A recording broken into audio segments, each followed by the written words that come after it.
एक मिनिट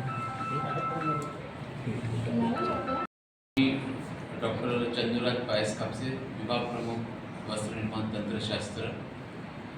उद्या आपल्याकडे opportunity for textile industry in protective textile sector and textile exhibition हा कार्यक्रम नियोजित केलेला आहे।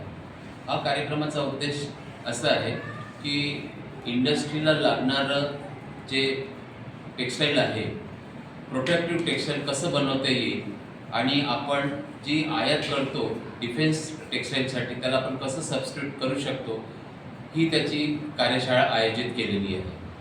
आणि त्या कार्यशाळेचं जे नाव आहे ते अपॉर्च्युनिटी ऑफ टेक्सटाईल इंडस्ट्री, म्हणजे टेक्सटाईल इंडस्ट्रीला काय अपॉर्च्युनिटी आपण देऊ शकतो की जे डिफेन्सला सप्लाय करू शकतात, त्यासाठी हे आपण कार्यक्रम आयोजित केलेले आहे। उद्याच्या कार्यक्रमाला 42 इंडस्ट्रीज येणार आहेत। त्यांच्यामध्ये जे मालक लोक आहेत त्यांनी इंडस्ट्रीज विदर्भामध्ये ते लोक येणार आहेत। आणि उद्याच्या कार्यक्रमाला प्रमुख पाहुणे म्हणून Sanjay Daine, textile commissioner government of Maharashtra, हे उपस्थित राहणार आहे मुख्य पाहुणे म्हणून।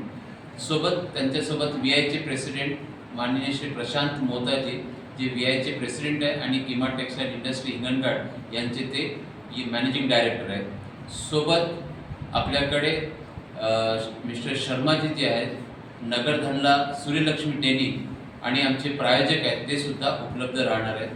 आमचे टेक्निकल एज्युकेशनचे प्रशासकीय अधिकारी डॉक्टर मनोज डायगवाले सर आणि प्राचार्य मोगरे साहेब हे सुद्धा उद्या कार्यक्रमाला उपस्थित राहणार आहेत। त्या व्यतिरिक्त इंडस्ट्रीमधून जवळपास 57 ते 120 इंडस्ट्रीमध्ये काम करणारे अधिकारी सुद्धा उपस्थित राहणार आहेत। आणि या कार्यक्रमाला विदर्भामधून जवळपास 160 लोक उपस्थित राहणार आहेत। या कार्यक्रमाला सेशन कंडक्ट करण्यासाठी आपण बाहेरून तज्ज्ञ व्यक्ती बोलावलेले आहेत।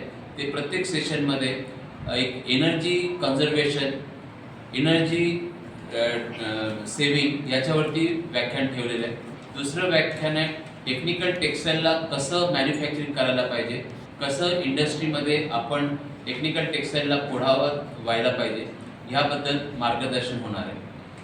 लंच नंतर 2 सेशन ठेवलेले आहेत। त्याच्यामध्ये एक सेशन जे आहे कोऑपरेटिव्ह स्पिनिंग मिलमध्ये कसा परफॉर्मन्स दुरुस्त व्हायला पाहिजे, कोऑपरेटिव्ह स्पिनिंग मिल कशा प्रॉफिटमध्ये यायला पाहिजे, कारण की कोऑपरेटिव्ह स्पिनिंग मिलचा परफॉर्मन्स हा दुरुस्त करणे हा सुद्धा एक त्याच्यातला मेन प्रोग्राम आपण ठेवलेला आहे। त्याचसोबत टेक्सटाईल इंडस्ट्रीमध्ये जे काही आपण उत्पादन करतो त्या उत्पादनाला योग्य बाजारपेठ उपलब्ध व्हावी, काय प्रॉडक्ट तयार करतात याचं सुद्धा उद्या आपण एक्झिबिशनद्वारे त्याचं स्टॉल्स लावण्यात आलेले आहेत। टोटल स्टॉल्स 32 स्टॉल्स येणार आहेत आणि त्याचा सगळ्या लोकांना त्याचा उपयोग होणार आहे। अशा पद्धतीने उद्याचा कार्यक्रम आपण ठेवलेला आहे। उद्याचा कार्यक्रम सकाळी 10 वाजता सुरू होणार आहे, तर 1 वाजेपर्यंत पहिलं सेशन आहे। त्याच्यानंतर लंच अवर ठेवलेलं आहे। लंच नंतर आपला अजून 2 सेशन ठेवलेले आहे। तर असा हा आपला उपक्रम उद्या आपण आयोजित केलेला आहे।